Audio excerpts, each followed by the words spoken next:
Hoy en Mujer Ejecutiva vamos a celebrar el Día Mundial del Cerebro y bueno, vamos a tener un gran invitado. Además vamos a hablar de dermatitis y concursos mercantiles. No se vayan.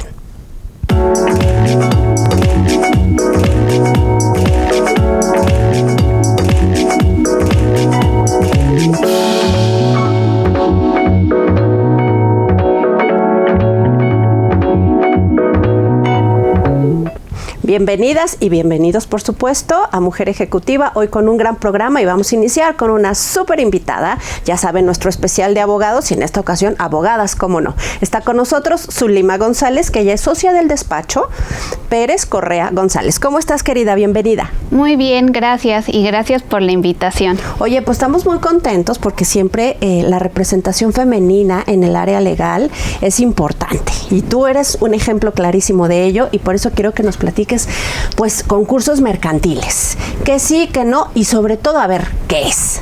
Sí, claro. Bueno, un concurso mercantil, en pocas palabras, es un procedimiento ante un juez al cual una empresa o una persona física que se dedica al comercio puede acudir para resolver un problema de insolvencia. Es decir, tiene muchas deudas en general y quiere arreglar ese tema ante un juez y con la protección que las leyes le otorgan. Supongo que hoy es un común denominador debido a la crisis, que no hemos terminado en la pandemia, por supuesto, pero que sí se representó un grave conflicto para las empresas. Sí, claro. El IFECOM, que es el Instituto Federal de Especialistas de Concursos Mercantiles, que es parte del Poder Judicial, que justamente supervisa todos los concursos mercantiles y registra especialistas en concursos para que le ayuden a los jueces en estos temas, tiene un registro de cuántos concursos hubieron en el 2020 y ahorita no ha sacado cuántos han entrado en el 2021, pero en el 2020 sí se vio un incremento de concursos mercantiles, aunque en nuestro país por alguna razón como que no hay tantos como por ejemplo en Estados Unidos, ¿no? Mientras que aquí en 20 años que ha existido la ley de concursos mercantiles tenemos menos de 1,000 procedimientos. En Estados Unidos, por ejemplo, solo del 2020 se registraron como 600,000. Wow, un número bastante grande. ¿Pero por qué, sí, Zulima? ¿Qué crees que sea? ¿Por qué no creer en esto o por qué no utilizar este recurso? Yo creo que a los empresarios les da un poco de miedo. Yo creo que escuchan concurso mercantil y dicen quiebra, sí. Sí, obvio. Entonces, yo creo que es que no hay mucha cultura concursal en nuestro país y se ve esto, ¿no? Que significa la quiebra cuando no, es un proceso para reorganizar tus deudas, pero contando con la protección del Estado, ¿no? O sea, en vez de tener que ir con cada uno a arreglarse, el Estado te da protecciones para que no ejecuten tus bienes, para que tengas tiempo de no tenerle que pagar a nadie, sin temer en que te van a, no sé, a quitar el terreno donde está tu fábrica y que ya no vas a poder operar tu negocio. Y además que cuentas con estas figuras como el conciliador, que justo es un especialista que te ayuda a arreglarte con todos. E incluso cuando ya te arreglas con la mayoría, la ley te permite que ese contrato que celebras con la mayoría de tus acreedores se lo puedas imponer a aquellos que no quisieron perdonarte la deuda en los términos que tú estás diciendo. Yo te puedo pagar este monto y en tantos años. Oye, y es interesante porque ha habido casos sonadísimos y enormes. Me recuerdo muy bien, por ejemplo, Comercial Mexicana, ¿sí? ¿No? Que de ahí derivan diferentes negocios y así es como subsanaron la deuda tan grande. Sí, exacto. Ha habido concursos muy grandes justo como Comercial Mexicana. Mexicana de Aviación creo que ha sido el más sonado en nuestro país y ahorita vemos que todas las aerolíneas grandes están en un procedimiento así, ¿no? Como LATAM, Aeroméxico, Avianca y ahorita, bueno, Interjet acaba también de entrar a este proceso. Y es que la verdad es que de por sí las cosas no funcionaban tan bien, pese a que los vuelos siempre están llenos, ¿no? Pero todo lo que representa. Pero la pandemia acabó de rematar todo ese conflicto. Sí, la verdad es que creo que a las aerolíneas les fue muy mal, sobre todo yo creo que los primeros 6 meses de 2020, pero acudiendo a estos procedimientos, la verdad es que Aeroméxico, LATAM y Avianca van muy bien en su procedimiento, seguramente van a salir ya muy pronto, han logrado nuevos financiamientos estando ya en el procedimiento de insolvencia, lo que les ha permitido operar, y vemos que ahora ya hay más vuelos, ¿no? Aunque todavía hay en vuelos internacionales varias restricciones, pero sí se ha avanzado y creo que van a salir a flote muy pronto. Querida Zulima, y en el plano personal, la participación, te decía al principio, femenina en el área legal parece que ha crecido. Desde tu experiencia, y bueno, eres además muy joven, ¿no? ¿Cómo ha sido este proceso? Bueno, sí, creo que el área legal es un reto fuerte para las mujeres porque todavía el área está predominada por hombres. La mayoría de los socios en despachos son hombres, los jueces, la mayoría son hombres. Hay solo 3 ministras en la corte, exacto, por ejemplo, terrible. Sí, entonces la verdad es que sí es un reto crecer como mujer en este ámbito, pero también creo que hemos avanzado muchísimo en las facultades de derecho en todo el mundo. Hay más mujeres que hombres.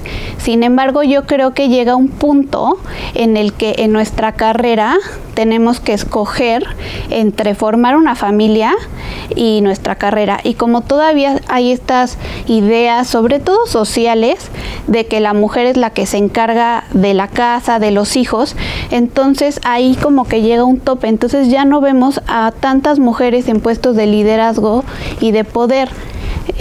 Porque tienen que hacer esta decisión y muchas veces algunas empresas creen que no van a poder con las dos cosas o incluso no les dan la oportunidad de poder desarrollar ambas cosas.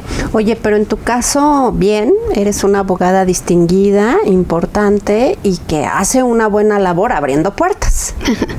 Sí, la verdad es que yo he contado muchísimo apoyo desde que entré como pasante al equipo de Pérez Correa González. Me han brindado mis socios ya muchísimo apoyo para crecer, estudiar, desarrollarme, tomar casos. Sí, mucho, bueno, mi área, mi especialización son concursos mercantiles, pero también me permiten, no sé, tomar algún caso pro bono, cosas que también me interesen y pueda yo desarrollar como otras partes del derecho que me interesan. Y también, bueno, he participado desde el año pasado, el 2020, en esta Confederación Internacional de Mujeres que justamente se dedican a la insolvencia, que es un organismo internacional que se dedica a empoderar y a darle espacios a mujeres para que también puedan sobresalir en esta área, que de por sí en el derecho somos en general menos las mujeres que estamos en puestos de poder y liderazgo. Bueno, en el área de insolvencia, de verdad, que es aún menor.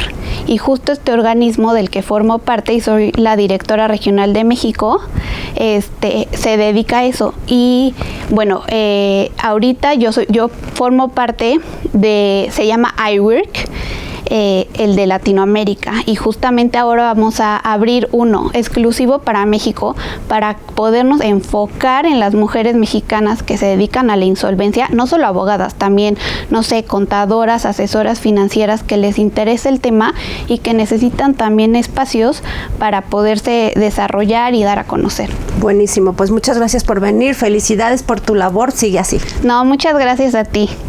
Oigan, pues siempre reconforta el corazón y por supuesto el alma saber de estas mujeres que hacen tantas cosas tan importantes a edades tan tempranas. Vamos rápidamente a un corte, pero no se vayan.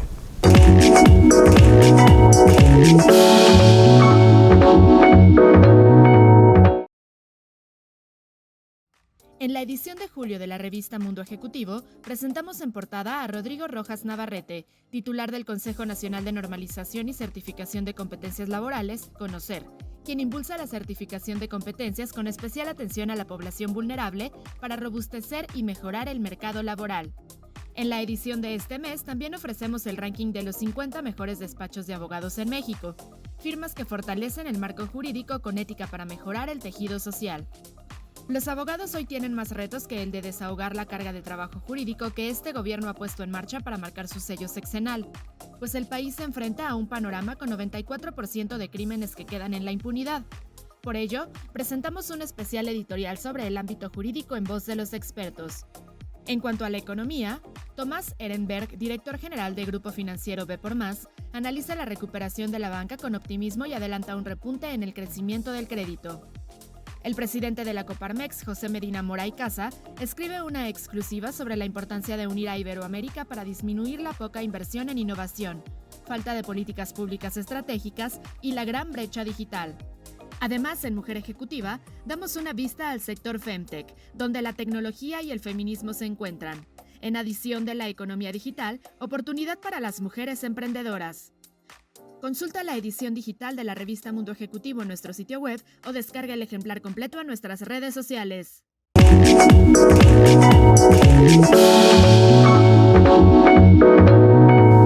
Seguimos hablando de salud y qué importante es pensar en el cerebro. ¿Lo hacemos o verdaderamente no le damos la importancia? Está con nosotros ni más ni menos que una eminencia en estos temas. Me da todo el gusto del mundo que nos venga a visitar el doctor Felipe Padilla. Y bueno, pues él es experto, jefe médico del Instituto de Neurología, Neurocirugía y Enfermedad Cerebrovascular. Qué complicado, pero es real. Sí, Arlene, antes que nada, muchas gracias por este tiempo a ti, a Mundo Ejecutivo. Y bueno, realmente venimos a dar información importante que es para la gente. Esa información, como tú dices, para cuidar nuestro cerebro, ¿no? Exacto, doctor, porque es algo en lo que no pensamos y es algo en el que, pues, si no te duele, ¿no? Es como una revisión, claro, cuando vas al ginecólogo o al dentista. Pero sí es cierto que hay mucha incidencia. ¿Por qué no empezamos por ahí, doctor? ¿Qué está pasando en cuanto a accidentes o problemas cerebrovasculares en nuestro país? Claro, bueno, todo esto es por el día de hoy, el 22 de julio, que es el día en donde la Federación de Neurología Mundial ha dado para el Día del Cerebro, para enfocarnos un poquito en todas las enfermedades cerebrales. Y bueno, aquí brinca mucho y es muy importante saber los datos de la enfermedad vascular cerebral, como mencionas, que es la enfermedad de las más comunes, la primer causa de discapacidad a nivel nacional y mundial, y de acuerdo a las cifras del INEGI es la 7ª causa de muerte en nuestro país y catalogada como la 2ª causa de muerte a nivel mundial. Eso, bueno, al final, esta parte de la discapacidad es lo que nos hace hacer campañas y promover toda esta parte también de la enfermedad vascular cerebral, los infartos, las hemorragias, que es lo que afecta a estas personas. Es algo importantísimo porque debe de haber factores que vamos amasando a lo largo de nuestra vida, pero me gustaría escuchar de ti que nos digas qué es esto, qué nos da, si es por alimentos o si es por inactividad, ¿qué pasa? Sí, bueno, Arlene, la enfermedad vascular cerebral se divide en 2 grupos.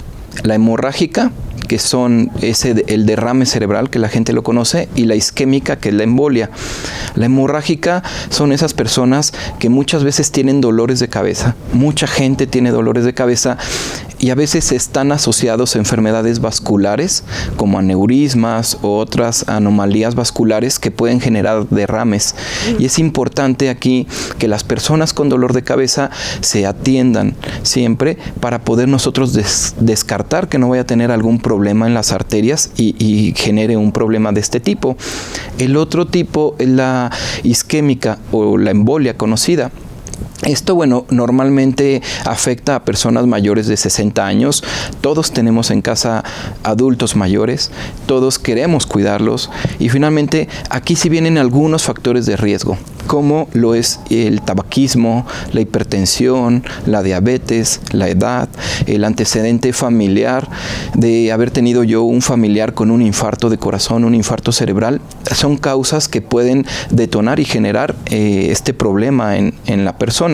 El joven también puede tener infartos cerebrales y esto normalmente es aquel joven que suele tronarse el cuello, que van a los masajes y les manipulan mucho el cuello, y eso lastima las arterias y hay un problema que se llama disección, en donde, bueno, al final termina en un infarto cerebral.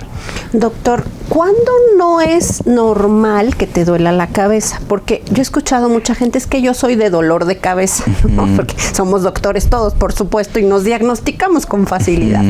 ¿Cuándo no es normal? Porque supongo que eventualmente un dolor de cabeza a todos nos sucede.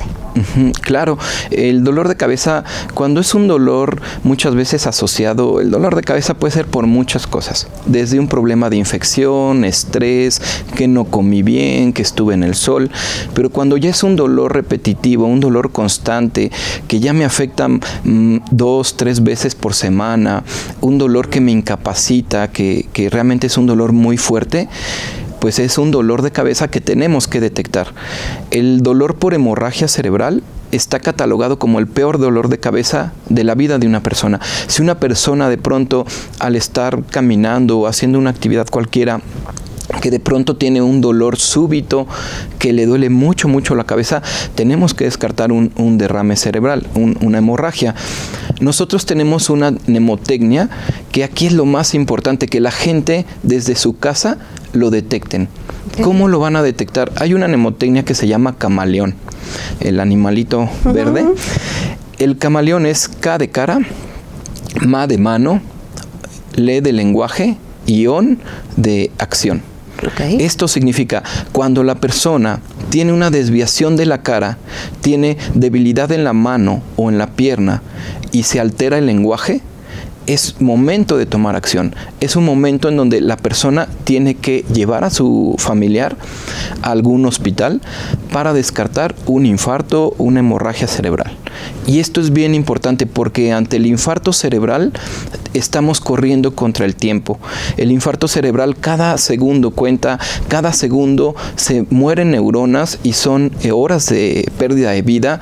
Cuando esto pasa a minutos y a horas, pues finalmente son años en los que uno pierde vida y la persona puede llegar a fallecer. Y esto es una urgencia porque si llegamos antes de 4 horas y media, la persona, nosotros podemos ponerle medicamento en la vena que deshace el coágulo. Y si llega después de este tiempo, podemos meternos por la mano una cirugía que hacemos, que picamos la mano o la pierna y nos metemos con materiales especiales, una canasta, que finalmente esa canasta, que se llama stent, quita el coágulo y lo jalamos para que el cerebro recupere ese flujo sanguíneo. Es bien importante porque si la persona no llega a estos tratamientos, que son en las primeras horas, la trombectomía hasta las 6, 8 horas, o depende, hay gente que puede ser hasta 24, depende de cada paciente. Si no hacemos estos tratamientos, la persona queda con una discapacidad. Y es lamentable porque es esa persona que queda con pérdida de la fuerza, que no habla, que no entiende, y al final eso, lo más lamentable es que se puede prevenir. Si nosotros hacemos estudios de prevención desde los 60 años, estudios de azúcar, de colesterol, ultrasonido Doppler carotidio, electrocardiograma, ecocardiograma, vamos a detectar las principales enfermedades que generan esto, que es la fibrilación auricular y aterosclerosis. Y desde joven lo podemos prevenir. Desde joven, desde niños, con buenos hábitos alimenticios, con hacer ejercicio, evitar el tabaquismo. El tabaquismo al final no solo es el cáncer, el tabaquismo afecta a las arterias, evitar drogas, evitar alcohol. Doctor, es que, a ver, parece que estamos hablando de lo más, pero existe y existe a niveles tremendos y en todas las edades. No me imagino hablar de cada una de las drogas y nos llevaría a un tema, pues con el uso lúdico, por ejemplo, claro, en la cannabis, ¿no? Sí tiene consecuencias, si las tiene el tabaco, que es permitido. Exacto, sí, y aquí lo urgente, que la gente sepa que esto es algo muy común. Ocurre en 1 de cada 4 personas. Es muchísimo. Entonces, esto es muchísimo. Vamos a ir un corte, pero no te vayas, no te voy a dejar ir. Claro, gracias. Vamos rápidamente, pero regresamos porque este es un tema que debemos de tomar con mucha seriedad, por favor.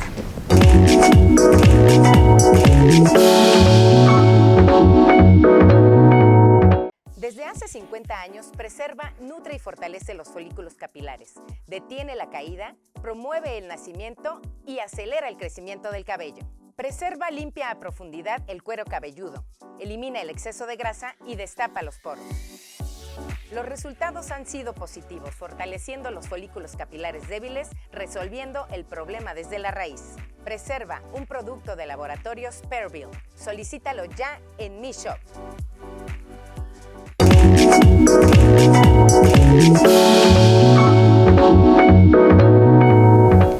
Seguimos hablando de salud y bueno, pues todo lo que sucede con el cerebro, con el doctor Felipe Padilla. Qué bueno que seguimos. Gracias. Y bueno, hay muchas preguntas, doctor, y creo que una de ellas está muy enfocado a la edad.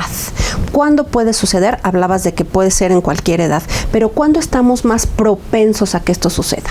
Bueno, aquí estas dos enfermedades, en la parte isquémica o la embolia, lo digo así para que la gente la relacione, es más común en el adulto mayor. Okay. Y bueno, se han hecho campañas justo de prevención y detección oportuna. Sin embargo, no significa que el joven esté exento de esto, ¿no? Y el joven pues, realmente se afecta con esos movimientos que comentaba bruscos. Hay mucha gente que se truena el cuello, mucha gente que va a veces a masajes y bueno, las estructuras vasculares del cuello, que son las arterias que van al cerebro, realmente no tienen algo que los proteja y eso hace que sea muy fácil poder llegar a lastimar una arteria y genere un infarto. En la parte hemorrágica, pues bueno, desde los que son niños que pueden llegar a tener dolores de cabeza, es importante detectarlos a tiempo, hacerles estudios de imagenología con medio de contraste, ya sean tomografías contrastadas, resonancias magnéticas con contraste, para descartar una lesión vascular. Entonces, el dolor de cabeza finalmente también se relaciona con tumores. Entonces, tenemos no es normal. No es normal. Porque sí lo justificamos y por supuesto el analgésico a la mano de todos rápidamente, ¿no? Y aquí algo bien interesante, Arlene. Mucha gente toma aspirina, por ejemplo, y al final cada medicamento tiene su indicación. Entonces, el automedicarse también a veces no es bueno. Porque si una persona tiene alguna lesión vascular, sangra y toman aspirina, van a generar que la hemorragia sea mayor. Entonces, cada cosa tiene su indicación, cada medicamento, pero lo importante es que se detecten oportunamente. Eso es lo más importante. Esa persona que tiene dolor de cabeza constante, finalmente que sepa que no es normal y que se haga una detección por un especialista. Porque mucha gente con dolores de cabeza, con aneurismas, a veces hacen hemorragia cerebral y dicen es que yo tenía migraña hasta que se rompió el aneurisma y fallecen. Y cuando fallece alguien joven, pues también es mucha alarma todo esto, ¿no? Que dicen, pero ¿por qué? Si estaba bien, estaba sana, o el niño estaba bien y de pronto fallecen. Sí, porque reitero, es muy común, estoy del dolorcito de cabeza o me duele la cabeza pero hace calor, pero porque hace frío, pero siempre tenemos un porqué, porque ya te digo, somos doctores todos, muy certificados. Oye, y dime una cosa, lo que está sucediendo, el coronavirus nos ha cambiado la forma. ¿Qué tanta incidencia tienen este tipo de lesiones cerebrales o no? Pues el coronavirus... Se sabe ya porque también estamos en proceso. El coronavirus como tal, Arlene, es una infección que genera una respuesta inflamatoria en todo el cuerpo y esto también en las arterias, en la sangre, y genera tormentas de citoquina, se llaman, que es toda esa fase inflamatoria cuando uno tiene la infección en la semana 3 y cuarta semana, y esto puede también inducir la formación de trombos. Entonces el infarto cerebral se ha relacionado también, o infarto en cualquier parte del cuerpo, con el coronavirus. Entonces aquí tenemos que también tomar medidas y lo más importante, repito, sabernos esta mnemotecnia, esta palabra que es el camaleón, para detectarlo. Porque, digo, con el coronavirus hemos tenido varios pacientes, los cuales al final son jóvenes y tienen infartos cerebrales, y sí se ha relacionado mucho.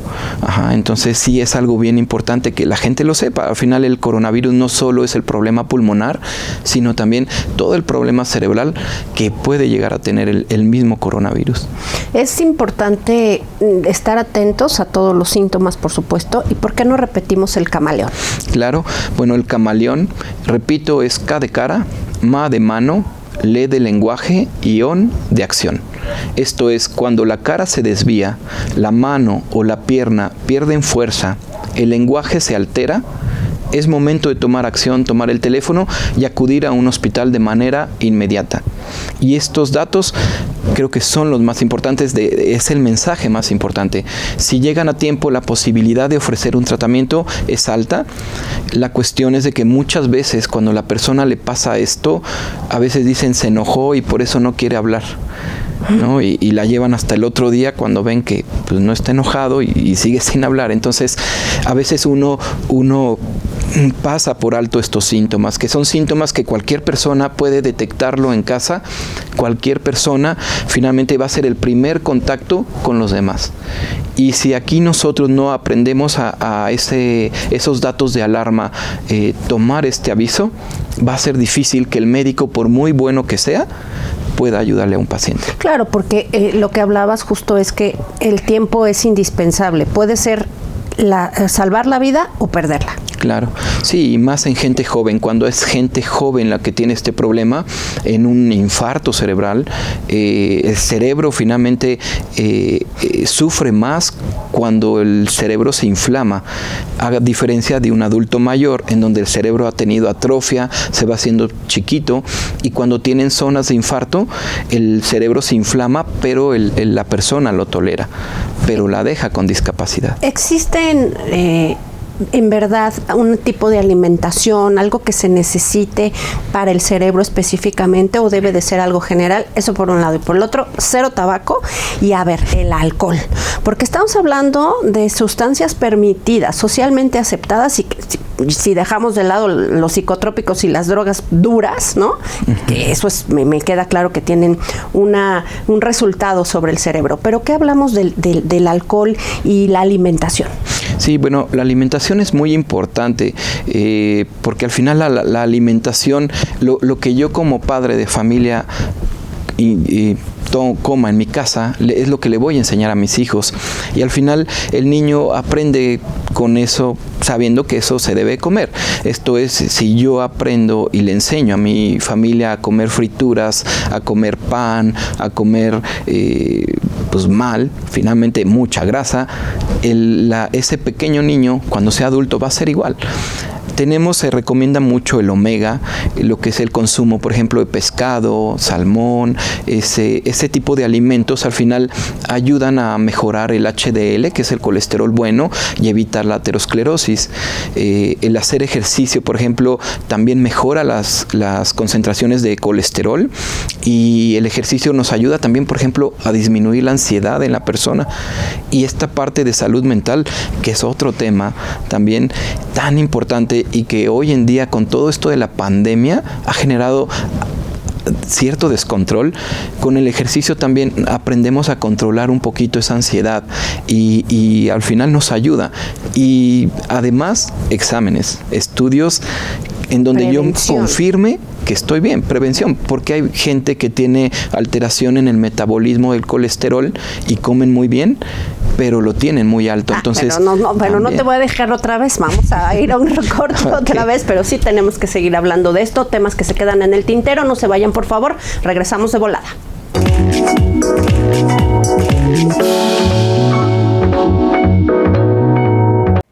¿Sabías que es posible valorar la audición de tu hijo desde que nace? En recién nacidos hasta los 3 meses de edad, realizamos el tamiz auditivo. Es un estudio sencillo, no invasivo, que en caso de salir alterado nos da la pauta para realizar un estudio diagnóstico, en el cual podemos ver si hay algún problema en oído externo, oído medio o oído interno, y en caso de requerirlo, poder adaptar auxiliares auditivos en nuestros pacientes.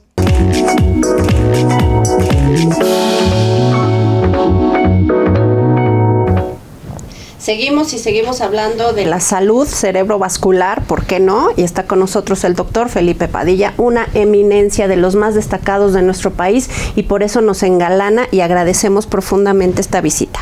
No, gracias a ti, Arlen. Bueno, a ver, continuemos con el tema. Hablamos del alcohol. Hasta se decía, una copa diaria de vino buenísima para el corazón, ¿no? O sea, este tipo de mitos, o no, que nos vas a decir ahora mismo, doctor, ¿Es verdad? No, si hay que hacer caso. Ahora toda la información está en internet, entonces por eso te hago tanto la broma de que somos especialistas, porque creemos que lo sabemos todo. Claro, es bueno, por ejemplo, una onza o una copa de vino realmente ayuda a mejorar los niveles de HDL, ayuda a nivel metabólico. El problema es de que estamos en una sociedad en donde uno le dice una copa, una onza o una medida y se acaba en una botella. Ese es el problema. Y al final acaba en abuso. Y detona más cosas, ¿no? Más situaciones. El tabaco sí creo que es algo que se ha hecho ya muchas campañas y cada vez es menos la gente que consume tabaco, pero muchas veces esta parte vascular ni siquiera lo saben. Y al final yo creo que la medicina ha crecido tanto que nos ha ayudado a que el adulto mayor y que todas las personas cada vez cumplamos más años y lleguemos bien. Pero la idea es llegar bien. Y mucha gente, por ejemplo, fuma y dice, pues de algo me he de morir, de algo me ha de pasar. Pues sí, pero el problema es de que a veces, hablando de este tema de los infartos, el infarto a veces al adulto mayor no lo mata y lo deja con una discapacidad. Y esto genera no solo un problema en la persona, en el paciente, sino un problema familiar, un problema social, un problema económico, un problema que se vuelve una bola de nieve.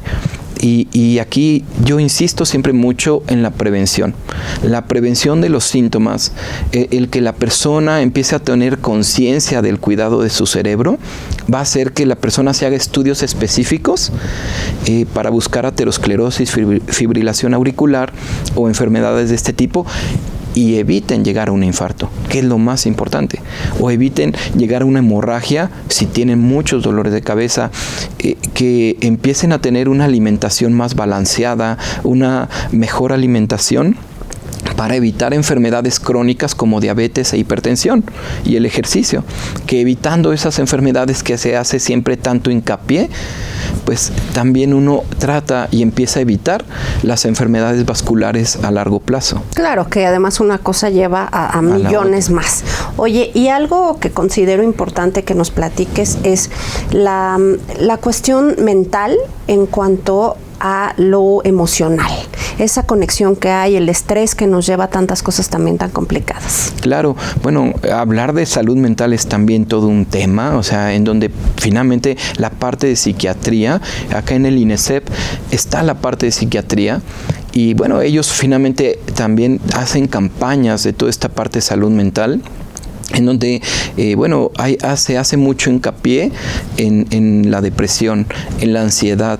De acuerdo a cifras, se dice que más o menos el 33% de la población puede llegar a tener episodios de ansiedad durante su vida. El 10% de la población puede llegar a tener episodios depresivos durante su vida. Y al final, una depresión maltratada, con ansiedad, etcétera, puede llegar a generar incluso un suicidio. Entonces, hablar de esto es también todo un tema. Ahorita con la pandemia todo esto también ha aumentado porque aumentó el aislamiento social que generó la pandemia, problemas económicos, problemas en la misma familia, y todo eso va aumentando también la parte de la salud mental, el desequilibrio que tenemos que poner mucha atención.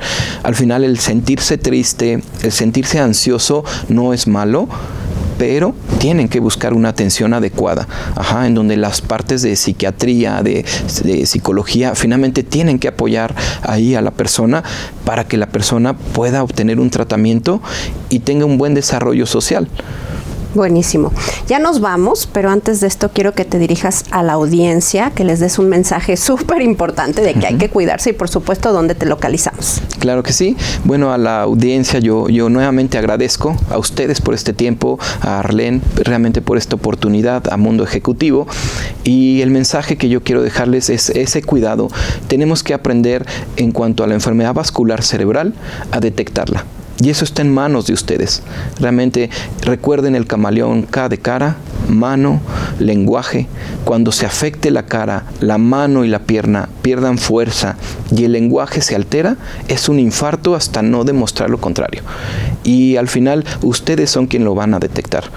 Todos tenemos que apoyarnos y todos tenemos que ayudar a cambiar esta situación en nuestro país y a mejorarla. Yo les agradezco nuevamente, te agradezco, Arlene, y cuídense mucho. Estoy en el INECEP, que es el Instituto de Neurología, Neurocirugía y Enfermedad Cerebrovascular, IAP, en la ciudad de Querétaro. Ahí te buscamos. Claro que sí. Muchas gracias por venir. A ti, gracias. Qué importante este mensaje, no lo dejemos porque esto puede ser la diferencia entre vivir o tener un problema muy grave. Rápidamente vamos a ver lo que nos tiene preparado Selene Ramírez y una de las deportistas más destacadas de México.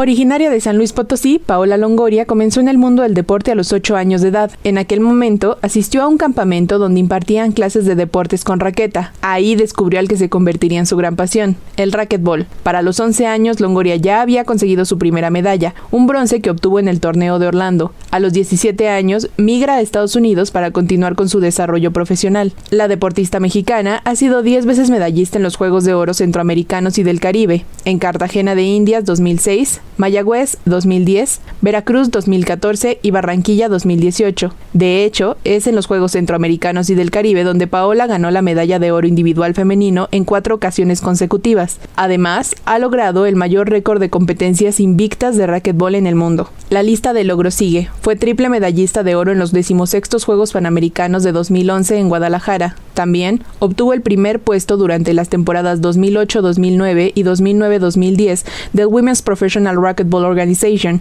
Por estos y más logros en su carrera, en 2010 fue galardonada con el Premio Nacional del Deporte. Y es que con 107 títulos, Paola Longoria es considerada como la mejor raquetbolista mexicana de la historia. Además, fue seleccionada como la 8ª mejor atleta de todos los tiempos de The World Games. Hoy, a sus 32 años de edad, la joven ha conversado sobre su retiro profesional, el cual llegará pasados los Juegos Panamericanos de Chile en 2023. Actualmente, Longoria se encuentra en Japón, pues aunque el racquetball no es un deporte olímpico, está incursionando en una nueva faceta, esta vez como parte del equipo de especialistas de una televisora que realizará la cobertura de los Juegos Olímpicos de Tokio. Inspiradoras, sobresalientes, dedicadas, apasionadas y talentosas como Paola Longoria. Así son las mujeres del deporte mexicano.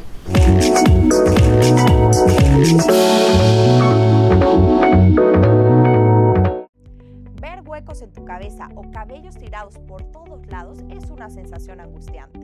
Por esa razón, Chili & Chili tiene preparado para ti su kit de shampoo vitaminado y loción capilar.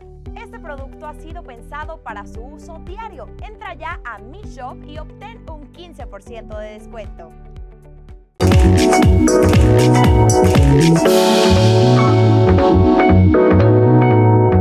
La pandemia no ha terminado, tenemos que seguir cuidándonos, sin embargo la reactivación económica es una de las tareas más importantes y está en manos de todos los mexicanos y mexicanas.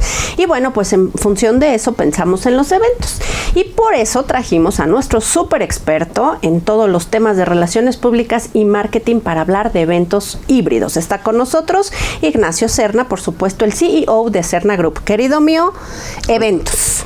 Eventos que ya la gente está ansiosa de poder asistir, que todos estamos, la verdad, en este encierro de cómo podemos empezar a interactuar con este tipo de asociaciones, de audiencias y demás, ¿no? De networking, que hoy se necesita más que nunca y que no se da tan fácil si es entre la misma gente, hay que abrirnos.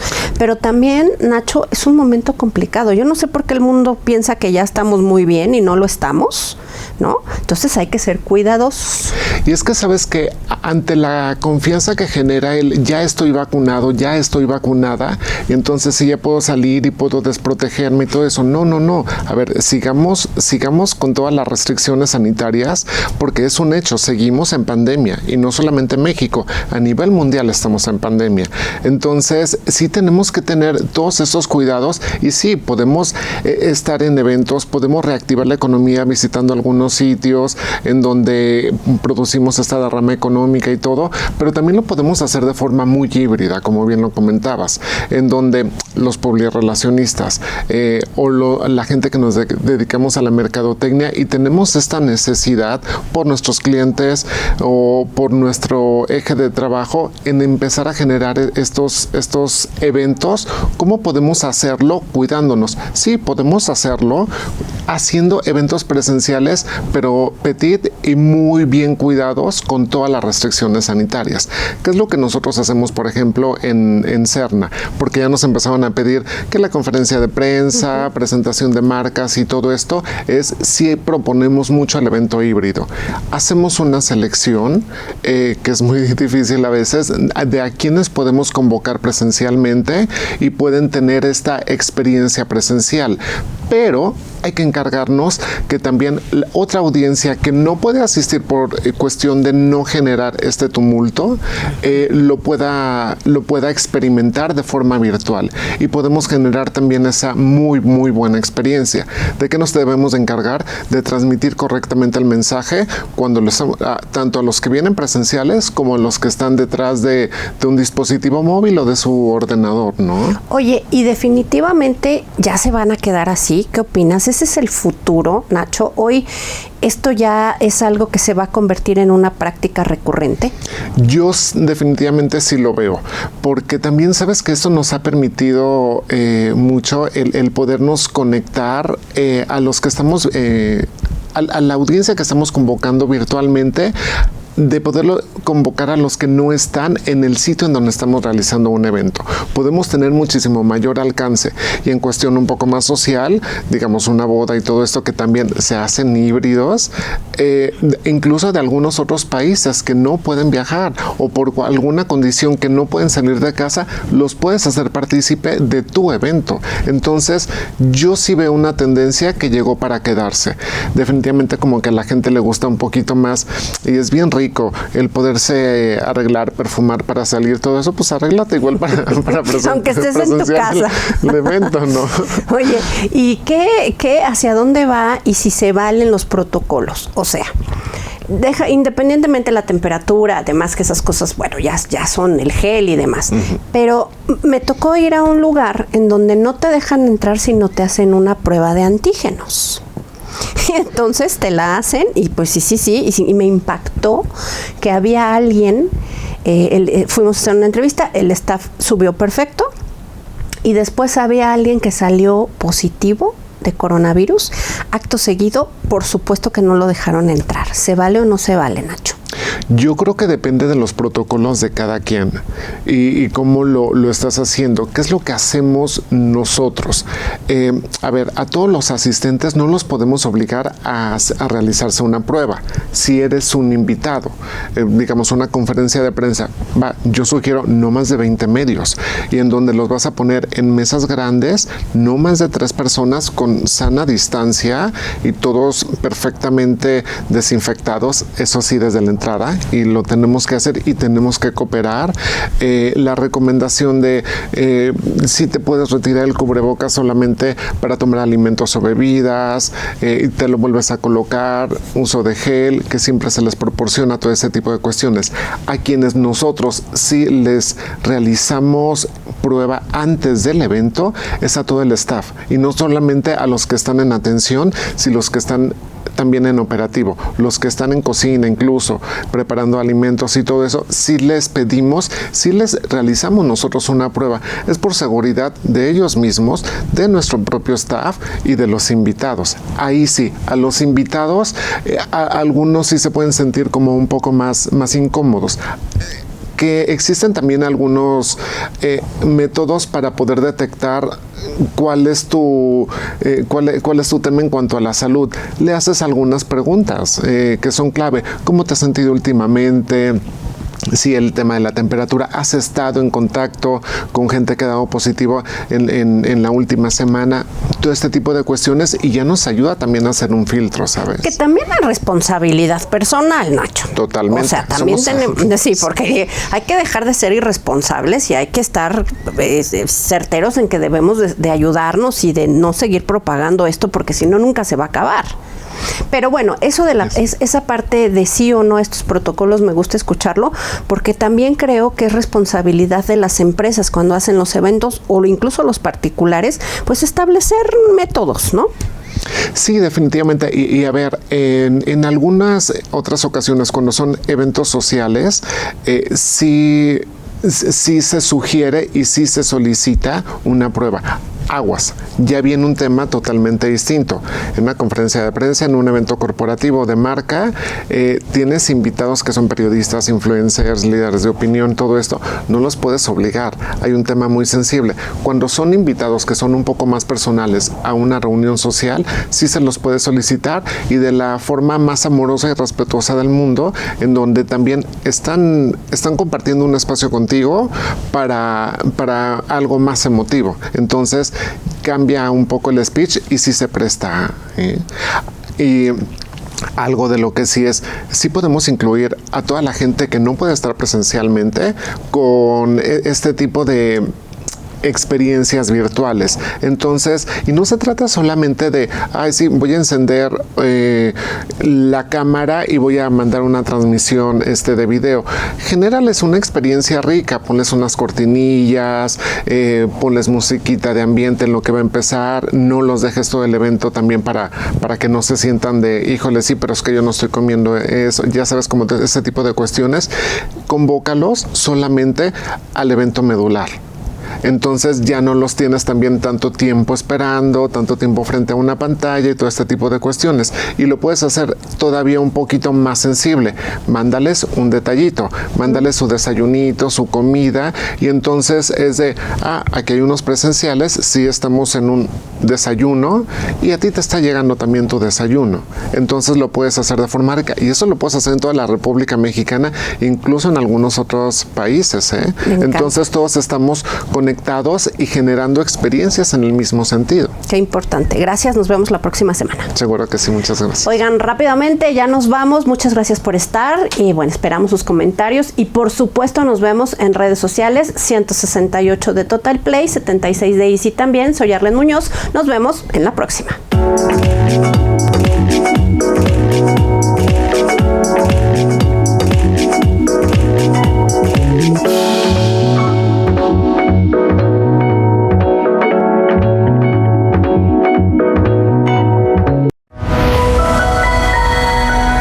Mundo Ejecutivo presentó